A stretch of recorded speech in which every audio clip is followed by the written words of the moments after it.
மனசோடைய இயல்பு என்ன? மனம் என்பது ஒரு விஷயத்தை பற்றும். உங்கள் மனசு போய் ஒரு விஷயத்தை பிடிச்சிக்கும். அதுதான் மனசோட இயல்பு. அதுக்கு தான் இறைவன் அந்த மனசுன்னு ஒரு கருவியை நம்மளுக்கு படைச்சிருக்கான். ஸோ நம்ம பார்க்குறோம், ஒரு ஒரு துணி கடைக்கு போகிறோம், நிறைய புடவை எடுத்து போடுறாங்க. அதில் ஒரு சில புடவை நம்மளுக்கு பிடிக்கும். நம்ம வெளியே போகிறோம், நிறைய அழகான பெண்கள் இருக்கிறார்கள், அதில் ஒரு பொண்ணை நம்மளுக்கு பிடிக்கும். நிறைய ஆண்கள் இருக்காங்க, அதில் ஒரு ஒரு குறிப்பிட்ட ஆணை நம்மளுக்கு பிடிக்கும். ஸோ நிறைய புக்ஸ் இருக்குது, அதில் ஒரு குறிப்பிட்ட புக்கை நம்மளுக்கு பிடிக்கும். ஸோ மனம் ஒரு விஷயத்தை பற்றும், ஒன்று பிடிக்கும். இதுதான் அதோட இயல்பு. ஓகேவா? சரி. புத்தி அப்படின்றது என்னென்னா, மனம் எதை பற்றியதோ அதை பற்றிய டீட்டெயில்ஸ் எல்லாத்தையும் எடுத்து கொடுக்கும். லைக் அந்த அந்த சப்ஜெக்டை படிக்க ஆரம்பிச்சிடும். அதுதான் புத்தியோட வேலை. அதை பற்றி படிக்கும், இதுக்கு முன்னாடி அதை பற்றி படித்ததெல்லாம் எடுத்து கொடுக்கும், அதை பற்றி பேசும், அதை பற்றி டிஸ்கஸ் பண்ணும், இப்படி கிரன்னு ஓடும். ஆக்சுவலாக மெயின் காம்பனண்ட்டு இந்த புத்தி தான். ஸோ அதனால தான் புத்தியை சரியாக வச்சுக்கோன்னு சொல்லுவாங்க. மனசை அலைபாய விடாதுன்னு சொல்லுவாங்க, புத்தியை தெளிவாக வச்சுக்கோன்னு சொல்லுவாங்க. பார்த்துருக்கீங்களா? தமிழர்கள்லாம் வார்த்தை பயன்படுத்துறது ரொம்ப தெளிவு. ஸோ மனசை அலைபாய விடாத.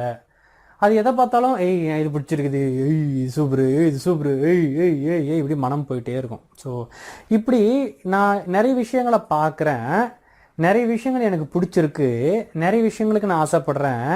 அப்போ எனக்கு பிரபஞ்சம் எதை நிறைவேற்றி கொடுக்கும்? எதை நிறைவேற்றி கொடுக்கும்னா, இங்கே தான் இந்த அகங்காரம் இருக்குல்ல, அதுதான் ஒரு ஃபஸ்ட்டு ஃபில்ட்ரு, அதுதான் ஒரு கேட்வே மாதிரி. அந்த கேட்டை தாண்டி தான் ஒரு விஷயம் நம்ம சப்கான்ஷியஸ்குள்ளே போகணும்.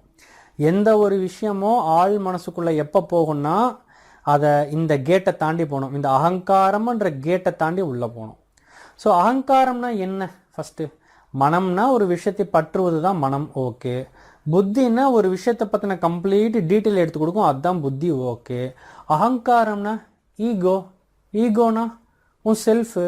என் செல்ஃப்னா ஓகே, சிம்பிளாக சொல்லணும்னா, நமக்குள்ளே இருந்து நான், எனது அப்படின்ற இந்த ரெண்டு வார்த்தையை ஞாபகம் வச்சுக்கோங்க. இந்த ரெண்டு வார்த்தை தான் உங்கள் அகங்காரம். இப்போ ஒரு புடவையை பார்க்குறீங்க, உங்கள் மனம் அந்த புடவையை மனம் அந்த புடவையை பற்றி விட்டது.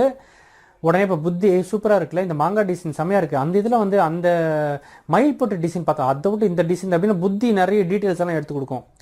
எல்லாம் முடிஞ்சதுக்கு அப்புறமா இது எனக்கு வேணும்னு டிசைட் பண்ண பாருங்க. எனது இந்த புடவையை நான் எனதாக்கி கொள்கிறேன் அப்படின்னு அகங்காரம் அப்படி உங்களுக்கு வந்துருச்சுன்னா, சரி இதை நான் நான் எடுத்துக்கிறேங்க அப்படின்னா அது அகங்காரம் அங்கே வேலை பார்க்குது. அதுதான் உங்கள் அகங்காரம். இது இது இது நான் எடுத்துக்கிறேன், எனக்கு வேணும், நான் தான் பண்ணும், நான் தான் அப்படின்னா அகங்காரம். ஸோ இந்த நான், எனது, என்னோடது இதெல்லாம் தான் அகங்காரம். ஸோ பிரபஞ்சம் நான் நிறைய விஷயங்களுக்கு ஆசைப்படுறேங்க, எதை நடத்தி கொடுக்கும்னா, நீங்கள் நிறைய விஷயத்துக்கு ஆசைப்படுங்க, அதை பற்றியெல்லாம் ஒன்றுமே கிடையாது. என்னைக்கு உங்கள் அகங்காரம் அது எனதுன்னு சொல்லுதோ அப்போ தான் அதுதான் செலக்டடு. ஸோ உங்கள் ஃப்ரெண்டு வந்து மச்சான் அந்த புதுசாக மொபைல் வாங்கியிருக்கேன் பாரு, சூப்பராக இருக்குடா மச்சான், செம்மடா, அப்படியா, எத்தனை பிக்சல், கிரேட் கிரேட், எவ்வளோடா ரேட், எவ்வளோடா, செம்மடா சூப்பராக டிசைன் சூப்பராக இருக்குடா, செம்மடா, இந்தாடா கங்க்ராட்ஸ்டா, இந்தாடா. ஸோ மனம் இந்த மொபைலை பற்றியது, புத்தி அதை பற்றின டீட்டெயில்ஸ் எல்லாம் எடுத்துச்சு, திரும்ப ஃப்ரெண்ட்கிட்ட கொடுத்துட்டீங்க. உங்களுக்கு அப்படி ஒரு மொபைல் வாங்கணும்ல எந்த ஐடியாவும் இல்லை. You are satisfied with your already இருக்கிற mobile, you are satisfied.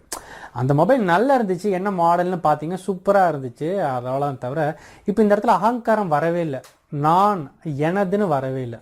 But இதுவே உங்கள் ஃப்ரெண்டு ஒரு ஃபோனை கொடுக்குறான், வச்சா ஐஃபோன் செம்மையாக இருக்குடா, செம்மடா செம்மடா, எவ்வளோடா பிக்சல், எவ்வளோடா, ஓஹோ எவ்வளோ ரேட், எவ்வளோடா, ஓகே சூப்பர்ரா சூப்பரா, என்ன ஃபியூச்சர் இல்லடா இதில், செம்மடா செம்மடா, இப்படிலாம் இருக்கும்பொழுது உள்ளுக்குள்ளே இது மாதிரி எனக்கும் ஒன்று வேணும், எனது, இந்த ஃபோன் இது உங்கள் ஃப்ரெண்டோடது, பட் இந்த மாதிரி ஒரு ஃபோன் எனக்கு வேணும், எனதுன்னு அகங்காரம் எப்போ வருதோ அப்போ தான் அது கேட்டை கிராஸ் பண்ணுது.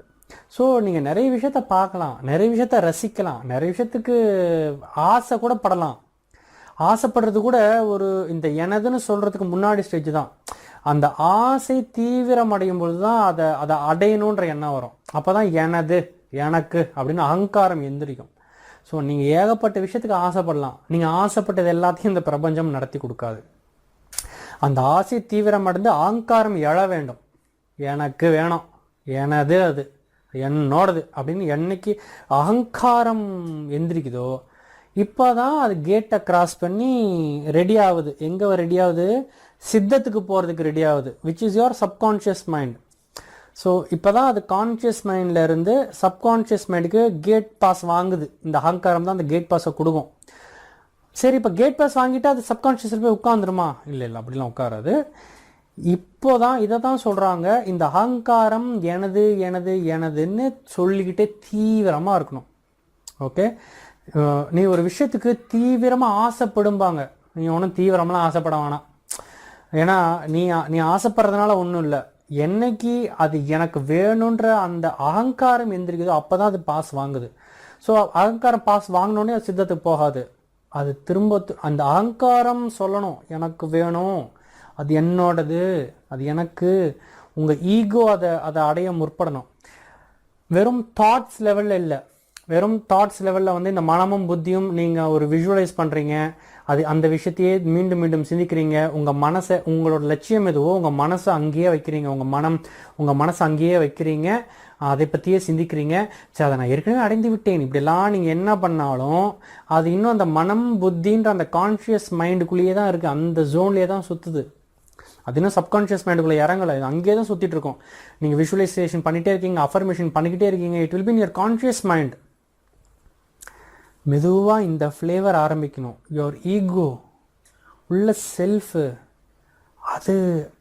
அது எனக்கு வேணும்னு சொல்லணும்.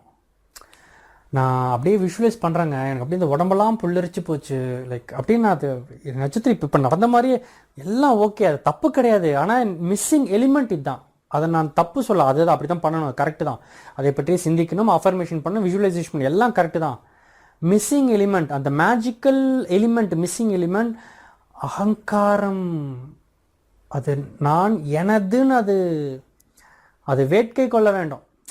அது எனதுன்னு அதுக்கு ஒரு உக்கரம் வரணும், அதுக்கு ஒரு பிடிவாதம் வரணும், அதுக்கு ஒரு அது சாட்டிஸ்ஃபை ஆகணும். அப்பா அப்படின்னு அதுக்கு சாட்டிஸ்ஃபை ஆகணும். அது அந்த புடவை உங்களுக்கு தாங்க அப்படின்னு சொல்லிடணும். அப்போ தான் அது அடங்கும். அதை சாந்திப்படுத்தணும். அந்த அகங்காரத்துக்கு அதை நான் சொல்கிறது உங்களுக்கு இவ்வளோ எமோஷனலாக போட்டு நடித்து காமிக்கிறேன், உங்களுக்கு புரியுதில்ல? ஸோ அகங்காரம் என்னைக்கு அந்த எனதுன்னு அது ஒரு உக்கரத்தை, அது ஒரு சேச்சுரேஷன் பாயிண்ட் அடையுதோ, அது ஒரு மொமெண்டம் கிரியேட் பண்ணுதோ, அப்போது அது it's getting to the next level. இப்போ அது போய் உங்கள் சித்தத்தில் அந்த மாதிரி உங்கள் அகங்காரம் திரும்ப திரும்ப திரும்ப எனது எனது எனதுன்னு அது உள்ளுக்குள்ளேருந்து அந்த ஃபீல் வரும்பொழுது இப்போ தான் அது சப்கான்ஷியஸில் இம்ப்ரிண்ட் ஆகும். அது ஒவ்வொரு தடவையும் போய் பதியும். அது எப்படி பதியும்னா, இப்போ ஒரு ஃபோட்டோ இருக்குது, அந்த ஃபோட்டோவை இப்படி ஒட்டிட்டேன், அப்படியே அந்த ஃபோட்டோ டிசால்வ் ஆகிடும். திரும்பவும் அந்த ஃபோட்டோ ஒட்டிட்டேன், அப்படியே அது டிசால்வ் ஆகிடும். திரும்பவும் ஒட்டிட்டேன், அப்படியே ஒட்ட ஒட்ட ஒட்ட ஒட்ட ஒட்ட அது டிசால்வ் அது நின்றுடும், அந்த ஃபோட்டோ நின்றுடும். அப்படி தான் சித்தத்தில் உங்கள் அகங்காரம் எனது எனதுன்னு சொல்லும்போது அது போய் உங்கள் சப்கான்ஷியஸில் இம்ப்ரிண்ட் ஆகும், சப்கான்ஷியஸில் இம்ப்ரிண்ட் ஆகும், சப்கான்ஷியஸில் இம்ப்ரிண்ட் ஆகும். அப்புறம் நீங்கள் மறந்துடுவீங்க. சப்கான்ஷியஸில் இம்ப்ரிண்ட் ஆகும், நீங்கள் அப்புறம் மறந்துடுவீங்க. சப்கான்ஷியஸில் இம்ப்ரிண்ட் இப்படியே போக போக போக ஒரு கட்டத்தில் உங்களால் மறக்க முடியாது. அது இம்ப்ரிண்ட் ஸ்ட்ராங்காக நின்றுடும். ஸோ என்னைக்கு சப்கான்ஷியஸில் எது ஒன்று ஸ்ட்ராங்காக நின்றுடுச்சோ, உள்ளே இறங்கிடுச்சோ, இப்போது universe will start taking notes and அது எப்படி உங்களுக்கு மேனிஃபெஸ்ட் பண்ணி கொடுக்கலாம், உங்களுடைய அகங்காரத்தை எப்படி திருப்திப்படுத்தலாம் அப்படின்னு இந்த பிரபஞ்சம் இறங்கி வேலையை பார்க்கும். ஸோ இதை நான் எதுக்கு சொல்கிறேன்னா, இப்போது இதை நீங்கள் பண்ணுற இந்த பயிற்சி எல்லாத்துலேயுமே இப்படி ஒரு கண்ணோட்டம் இருக்கணும், இப்படி ஒரு பார்வை இருக்கணும், இப்படி ஒரு கோணம் இருக்கணும். உங்களுடைய மனம் புத்தி அகங்காரம் சித்தம் இந்த இந்த இந்த கேட்டகரிஸ் பண்ணணும். ஜஸ்ட் என் மைண்டில் என் தாட்ஸை நான் கண்ட்ரோல் பண்ணுறேன், என் தாட்ஸில் வந்து நான் அதை விஷுவலைஸ் பண்ணுறேன், நான் வந்து என்னுடைய தாட்ஸை ஒரே இடத்துல வைக்கிறேன், என் ஃபோக்கஸ் அப்படி வெறும் மைண்டுன்னு இல்லாமல் மனசு அதில் வச்சியா, உன் புத்தி தெளிவாக யோசிச்சதா, சும்மா ஒரு விஷயத்து மேலே என்ன ஆசைப்படுற, எனக்கு அது பிடிச்சிருக்கு, பிரபஞ்சமே, universe, I like it, I want it. ஏண்டா புத்தி இல்லை உனக்கு? கேட்குறேன். சரி, நான் திட்டல அவங்கள. 4 அந்த கரணங்கள் 4 கருவிகள் இறைவன் படைச்சிருக்கான்ல, அதில் புத்தின்னு ஒரு கருவி இருக்குல்ல. அப்போது ஒரு விஷயத்தை பார்த்தோன்னே செம்மையாக இருக்குது, பிரபஞ்சமே எனக்கு அது வேணும், பிரபஞ்சமே. அப்போ நீ 4 கருவியில் ஒரு கருவி தான் பயன்படுத்தியிருக்க. இந்த அகங்காரம் எப்போ தெரியுமா அது எனக்கு வேணும்னு சொல்லும், ஒரு வாட் எவர் எனக்கு வேணுன்றதை விட அது வேணும்னு மட்டும் சொல்லாது, வேண்டான்னு சொல்லும். எப்போ அது வேணும் வேண்டாம்னு முடிவு பண்ணுனா இந்த புத்தி நல்லா அதை பற்றின டீட்டெயில்ஸ் எடுத்து கொடுக்கணும். ஸோ நீங்கள் ஒரு விஷயத்தை ஆசைப்படுறீங்கன்னா, மனம் ஒரு விஷயத்து மேலே ஆசைப்படுதுன்னா அடுத்து இமீடியட்டாக நான் எனது எதுக்கு தம்பி எடுத்துன்னு அப்படியே அகங்காரத்துக்குள்ளே நுழையக்கூடாது. நடுவில் புத்தின்னு ஒன்று இருக்கு இல்லையா? ஸோ அது அந்த விஷயத்தை அனலைஸ் பண்ணும். எனக்கு இது தேவையா, இது தேவையா, இல்லை வேற ஏதாவது, இது எனக்கு சரிப்பட்டு வருமா, இதுதான் என் லட்சியமா, இதுதான் நான் ஆசைப்படுற பொருளா, இதுதான் நான் ஆசைப்படுற பொண்ணா, இதுதான் நான் ஆசைப்படுற பையனா, இது ஓகேவா, அது என்ன ஏதுன்னு இந்த புத்தியை பயன்படுத்தணும். அந்த புத்தியை வச்சு எல்லாம் அலசி ஆராய்ஞ்சு அதுக்கப்புறம் எவ்ரி திங் ஓகேன்னு ஆனதுக்கப்புறம் நவ் யூ வாண்ட் இட், நான் எனது, அப்போ அகங்காரம் கேட்கும் எனது, எனக்கு வேணும், எனக்கு வேணும், எனது எனது எனது எனது. சப்கான்ஷியஸ்ல imprint yes, it got imprinted in your subconscious mind. இப்போ யூனிவர்ஸ் இதற்கான வேலையில் பார்க்கும். இப்போ இங்கே அது நடக்க ஆரம்பிக்கும், உங்களை சுற்றி மெதுவாக அதை நடக்க ஆரம்பித்து நீங்கள் அதை அடைந்து விடுவீர்கள். ஸோ இந்த கண்ணோட்டத்தில் பார்க்கணும்.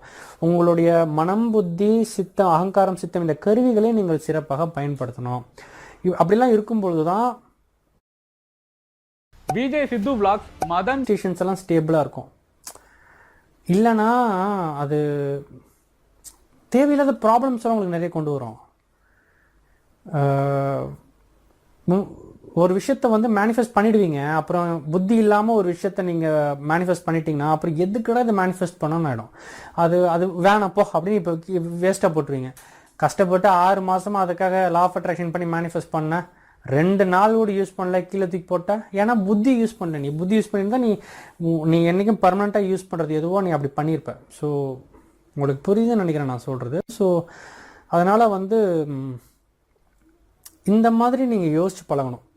ஜென்ரல் டைம்ஸ்லேயே இந்த மாதிரி என் மனம் இப்போ எதை சிந்திக்குது, நான் ஒரு விஷயத்துக்கு ஆசைப்படுறேன்ல, அது வந்து நான் வெறும் விஷுவலைசேஷனே பண்ணிட்டு இருக்கேன், அஃபர்மேஷன் விசுவலைஸ் பண்ணுறேன், என்னுடைய ஈகோ துடிக்குதா, என்னுடைய அகங்காரம் வந்து எனக்கு வேணும்னு அதுக்கு ஒரு வெறி இருக்கா அப்படின்னா இன்னும் நீங்கள் மனம் புத்தின்ற 2 காரணங்களையே பயன்படுத்தியிருக்கீங்க. 3வது காரணத்துக்குள்ளே நீங்கள் இன்னும் நுழைவே இல்லை. அதுதான் கேட் பாஸே. ஸோ இதெல்லாம் உங்களுக்கு தெரிய வரும். ஸோ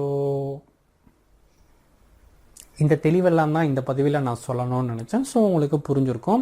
ஸோ ஏற்கனவே நம்ம சேனலோடைய ஃபாலோ பண்ணுறவங்க, அந்த கரண சுத்தி பயிற்சி பண்ணவங்க, ஒரு அந்த கரணத்தோட பிளேலிஸ்ட்லாம் பார்த்து அதை பயிற்சி பண்ணுறவங்க, நான் பண்ணுற பயிற்சி வந்து கரெக்டாக அந்த கேட்டெல்லாம் தாண்டுதா, மனம் அழகாக பட்டுறதா, புத்தி நிறைய டீட்டெயில்ஸ்லாம் கரெக்டாக, are you okay with your manifestation, are you okay with what you desire, நீ எதற்காக ஆசைப்படுகிறாயோ அதை பற்றின முழு விவரங்கள் எல்லாம் சேகரித்து விட்டாயா, இதுதான் உன்னுடைய முடிந்த முடிவா, கேளு, உன்னையே கேளு. எல்லாம் தெளிந்து ஆனதுக்கு பிறகு தெளிவு ஏற்பட அகங்காரம்ன்றது வந்து நீங்கள் போய் எனக்கு வேணும் எனக்கு வேணும் அதெல்லாம் நீ டச் பண்ண முடியாது. கான்ஷியஸ் மைண்ட் தான். நீங்கள் கான்ஷியஸாக வந்து நான் இந்த விஷயத்தை சிந்திக்கிறேன், நான் இதை பற்றி என் புத்தி எடுத்து கொடுக்குது, அதெல்லாம் நான் கவனமாக ஆராய்ச்சி பண்ணுறேன், அதெல்லாம் நீங்கள் கான்ஷியஸாக பண்ண முடியும். ஈகோன்றது என்ன தெரியுமா? It comes out of satisfaction. உங்களுடைய புத்தி எல்லாம் எடுத்து கொடுத்து உங்களுக்கு சரின்னு பட்டுடுச்சுன்னாலே அகங்காரம் எந்திரிச்சிடும். இந்த புத்தி சரியாக வேலை பார்க்கலைன்னா தான் அகங்காரம் எந்திரிக்காது. ஏன்னா அதுக்கு இன்னும் அதுக்கு தேவையான கிளாரிட்டி கிடைக்கல. நீ ஆசைப்படுற, நீ மனமே நீ ஒரு விஷயத்துக்கு ஆசைப்படுற, எனக்கு இன்னும் ஏன் தெரியுமா தீவிரமாக எனக்கு வரமாட்டேங்குது, அந்த தீவிரம் அதை அடைவதற்கு எனக்கு அதை பற்றிய சில விஷயங்கள் எல்லாம் எனக்கு இன்னும் பத்தலை. அப்போ புத்தியை நீங்கள் சரியாக யூஸ் பண்ணல அதை பற்றி. ஸோ இப்படி யோசிக்க உங்களுடைய அந்த கரணங்கள் ஃபைன் டியூன் ஆகும். உங்கள் மைண்டு ஷார்ப்பாக இருக்கும், ஃபோக்கஸ்டாக இருக்கும், கான்சன்ட்ரேட்டாக இருக்கும். எந்த விஷயத்தையும் தேவையில்லாமல்லாம் உங்கள் மனம் போய் பட்டுறது. ஏன்னா மனம் உங்கள் கண்ட்ரோலில் இருக்கும். உங்கள் பர்மிஷன் இல்லாமல் உங்கள் மனம் போய் எதை எடுத்தாலும் சூப்பர் எனக்கு என்ன வேணும்னு தெரியும், இது எதுலேயுமே எனக்கு நாட்டம் இல்லை, இது எதுவுமே எனக்கு என் வாழ்க்கைக்கு பயன்பட போவது கிடையாது, எல்லாம் கால விரயம் தான். என் மனசு இதிலெல்லாம் வச்சு என் காலத்தையும் நேரத்தையும் என் எனர்ஜியும் என் வைப்ரேஷனும் என் சக்தியும் என் மேனிஃபெஸ்டிங் பவரையும் வேஸ்ட் பண்ண நான் தயாராக இல்லை. You will be matured. எது வேணுமோ அதுதான். ஒருவேளை நான் ஆசைப்படுறது என் கண்ணுக்கு முன்னாடி தெரியலன்னா நான் என்ன ஆசைப்படுறேன், எதுக்கு ஆசைப்படுறேன், என்னுடைய மனமும் புத்தியும் இங்கே நான் கான்ஷியஸாக ஃபோக்கஸ் பண்ணுறேன், என் கண்ணுக்கு முன்னாடி தெரியும். அதுக்கப்புறம் இதில் இன்னது எனக்கு வேணும்னு என் அகங்காரம் எழும், அது என் சித்தத்தில் பதியும், எனக்கு அது நடக்கும், எனக்கு டவுட் எல்லாம் இருக்காது. பிரபஞ்சம் நடத்தி கொடுக்குமா? நடத்தி கொடு. You know that you think it will become a reality. அதெல்லாம் எப்போ வரும்னா இந்த அந்த கரணங்களெல்லாம் உங்கள் கண்ட்ரோலுக்கு வரும்பொழுதோ அதை பற்றிய ஒரு முழுமையான தெளிவு உங்களுக்கு இருக்கும்போதோ. ஸோ அது ஏன் அந்த கரணம்னா வெறும் மைண்டுன்னா அது எப்படி நீங்கள் டிஸ்இன்டிகிரேட் பண்ண முடியாதுல்ல. Just mind. என்ன இப்போ mind, conscious mind, unconscious mind, know what, subconscious mind, know what, பா என்ன எங்கே பண்ணிட்டு பார்ப்போம். பட் தமிழில் நம்ம முன்னோர்கள் சொல் தமிழில் பார்க்கும்போது மனம் எதை பற்றுகிறது, மனமே இதை பற்றாது. பார்த்தீங்க எப்படிலாம் உங்களுக்கு கண்ட்ரோல் வருது பாருங்க. மனசை தேவையில்லாமல் கண்ட விஷயத்தில் பற்ற வைக்கக்கூடாதுன்னு உங்களுக்கு செல்ஃப் கண்ட்ரோல் டெவலப் ஆகுது. ஒரு விஷயத்தை பற்றி ஆராய்ச்சி பண்ணும்போது புத்தி தீட்டுறீங்க, புத்தி வளருது, இதெல்லாம் நடக்கும். ஸோ இப்படி பார்த்து பழகுங்க. உங்கள் மைண்டுன்னு பார்க்காம கரணங்கள்னு பாருங்கள். அதெல்லாம் ஒரு கருவி. அந்த கருவியெல்லாம் பயன்படுத்துறதுக்கு தான் இறைவன் நம்மளுக்கு படைச்சிருக்கான். ஸோ அதெல்லாம் டியூன் பண்ணி நம்ம பயன்படுத்தணும். ஸோ அந்த ஒரு தெளிவோடு இந்த பதிவை முடித்துக்கொள்வோம். ஸோ